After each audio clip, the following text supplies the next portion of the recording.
प्रकट दिन, केदाराचा प्रकट दिन, पूर्ण ब्रह्माचा. त्रिदेवांचं गर्वहरण करण्यासाठी जगदंबेनं शतमुख त्रिदेवांची निर्मिती केली आणि त्यांना विनंती केली की ज्या वेळेला शतमुख रावणाचा अवतार जन्म घेईल त्यावेळेला त्याच्या संहारासाठी तुम्हाला आवाहन करेन.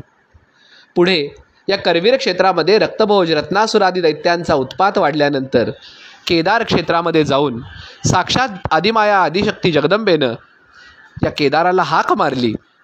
त्यावेळेला एक कल्पपर्यंत प्रदोष व्रताचं आचरण करणाऱ्या पौगंड ऋषी आणि विमलांबुजा या दाम्पत्याच्या घरी विमलांबुजेच्या ओंजळीमध्ये चैत्रशुद्ध षष्ठीयुक्त सप्तमीला प्रातःकाळी रविवारी ज्योतिरूपात प्रगट झाला तो हा नाथ केदार.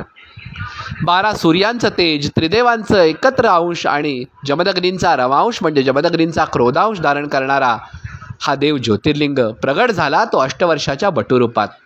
हातामध्ये खड्ग, त्रिशूल, डमरू आणि अमृतपात्र धारण करणारा हा देव भक्तांच्या रक्षणासाठी उत्तरेहून दक्षिणेला आला आणि जगदंबेच्या विनवणीवरून या दक्षिणेतच राहून भक्तांचं रक्षण करता झाला.